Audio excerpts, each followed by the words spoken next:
So the media has been turning on Disney lately, and right when they need them the most. I mean, after everything that has gone on socially, they need the help. They need the support. And yet, I see articles like this. This is from Insider.com, by the way. We're going to be reviewing this, but look at that title here. Disney World is losing its magic, and as a lifelong fan, you notice that wording, a lifelong fan. What does that even mean anymore? I worry it will never come back. Now, granted, they lay out their reasoning. You can see a few of the bullet points here, and you and I will go over that a little bit more in depth. But really, the issue here isn't that one person has an opinion. If we had one article from Insider, I'd say, yeah, okay, this is just opinion. But there are dozens of articles like this popping up everywhere. Now, when I say articles that are aimed at Disney, too, I mean just that. They're aimed at Disney. They don't have one specific way that they're aiming, but they have one specific theme,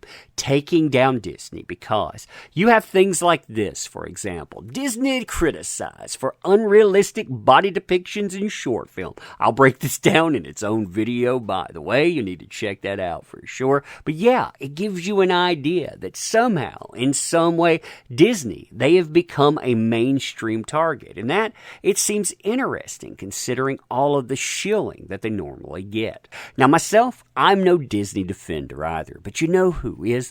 The media. They're defending Disney at every turn. They talk about how great they are, how wonderful they are, how they need to recover, and yet I see all of this popping up, and I think, man, that timing's suspect. So hey there to all you wonderful folks, by the way, I hope your afternoon is going splendidly, but more than that, I hope that 2021, it is indeed finding you kindly. So first things first, let's talk about the reality of Disney. And when I'm talking about the reality of Disney, I'm not talking about shares here. I'm also not talking about streaming services. Those two things, they've been driving each other up and up and up. If you're a shareholder too, this probably looks great to you, but you know there's another reality of Disney. That reality, by the way, one that employs tens of thousands of people. To note, it's built on parks, it's built on hotels, it's built on cruise lines and on. This was their bread and butter business until recently, and look at exactly where that thing has fared in the last year. Quote, Disney has been hemorrhaging money since the beer bug began.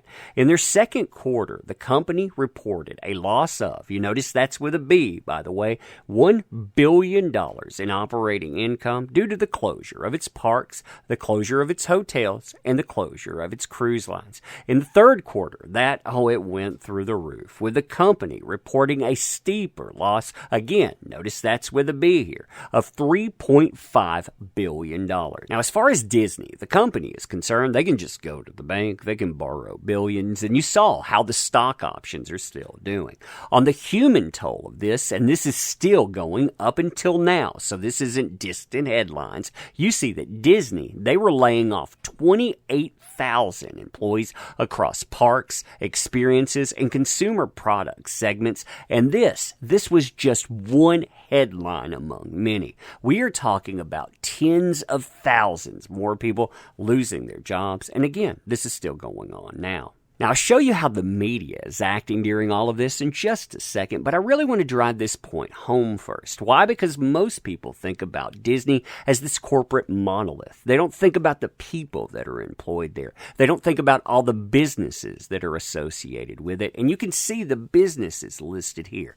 This article, by the way, it comes to us from January 8th, 2021, so we're not talking about an old article. This is brand new, and you can see the impact here still. More downtown Disney businesses close amidst the beer bug. Now, I don't want to linger on this topic too long, but I do want to give you an idea of what type of hit you're talking about and why this is happening. Quote, for a while, Sprinkles at the downtown Disney district was still operating under a stay-at-home order. Although the order prevents guests from consuming any food on the Disneyland Resort property, guests were allowed to purchase food and beverages to go from any of the dining locations that were still offering takeout. However, now Sprinkles has updated their website, and they say that they're temporarily closed. At this time, you notice that's at this time. Sprinkles has not given indication that the closure will last forever.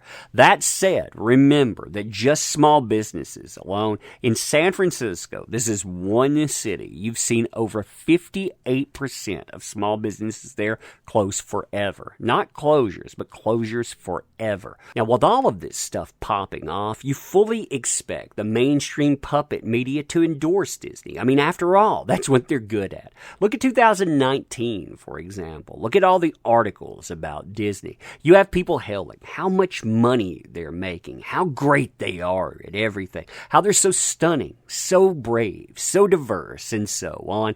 Nobody wants to question the Disney narrative. If you watch the beer bug pop off, it's the same way. You have the beginning of it, everybody's saying, ooh, look at that. They're making the good decisions. They're there for their employees.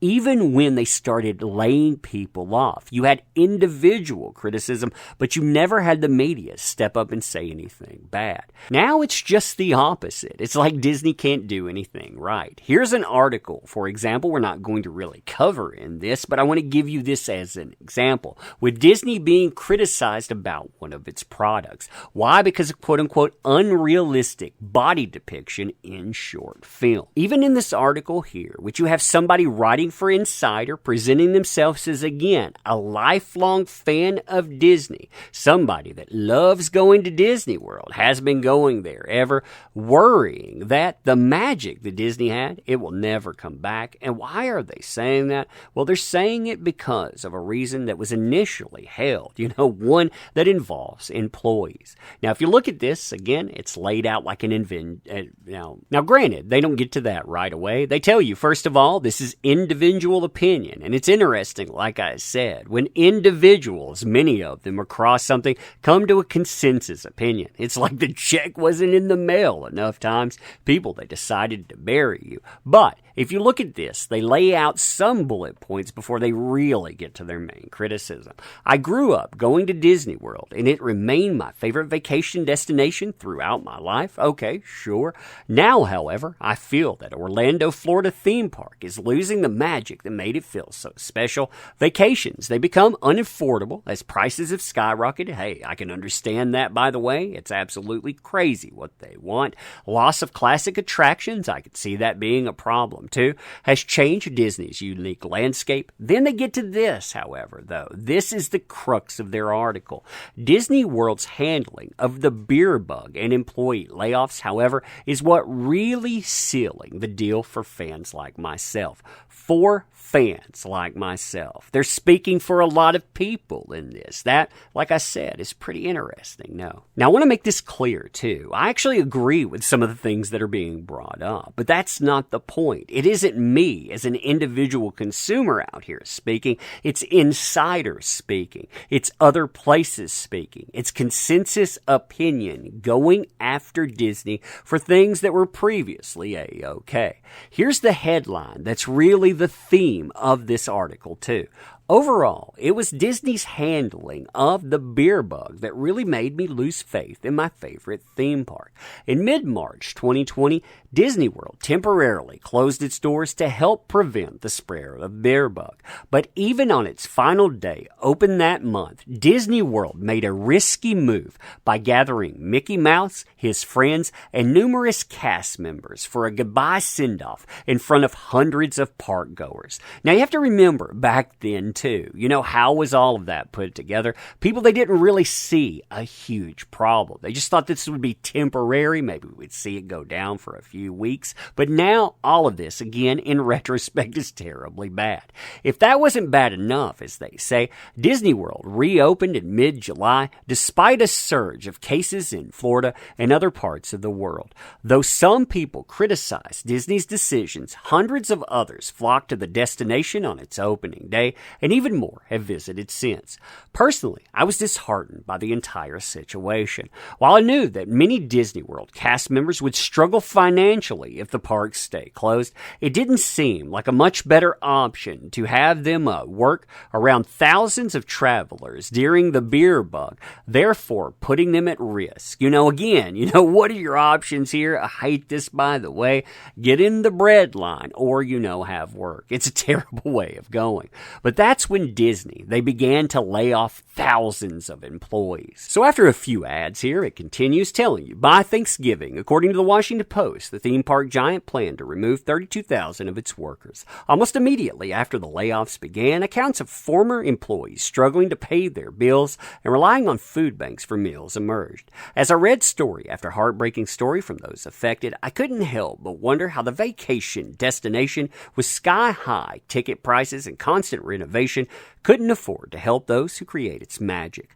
Now I worry that the magic won't be there when I return to Disney World. Again, I'm not saying that I disagree with any of this stuff. I'm asking why exactly the media is piling on. Dozens of articles have pretty much declared them fair game, and they've never ever been fair game, really not like this before. But anyway, let me know what you think about this. I have an opinion, by the way. I think that the media, they feel a little neglected. After all, Disney, they have that streaming service. They have 100 million plus people that are going in, picking that up. Disney hasn't really needed them lately. And they're thinking, oh man, again, where's my check? We need that check to be in the mail. You don't need to just lockstep, which they do still. They lockstep hardcore. Oh no, you need to give us kudos, but beyond that, you need to uphold us because we're all failing. That's my personal opinion, but let me know what you think about this. Also, let me say thank you for being here. Thank you for listening to my spiel with all this stuff too. Really, I lay out this point. Hopefully everything made sense in it. Let me know what you think about that for real. Let me thank you too. You make this stuff work. Nobody else does. That's what all these companies forgot. Woe be it unto them. If you want to help out the platform too, there are links in the description. Plenty of them, by the way. Check any of those out you love, including our luscious comic book, It'll Love You Back. We're going to be working on that, getting that thing into print soon, so check it out before it's gone. But yeah, like I said, appreciate the heck out of you, and we will see you soon.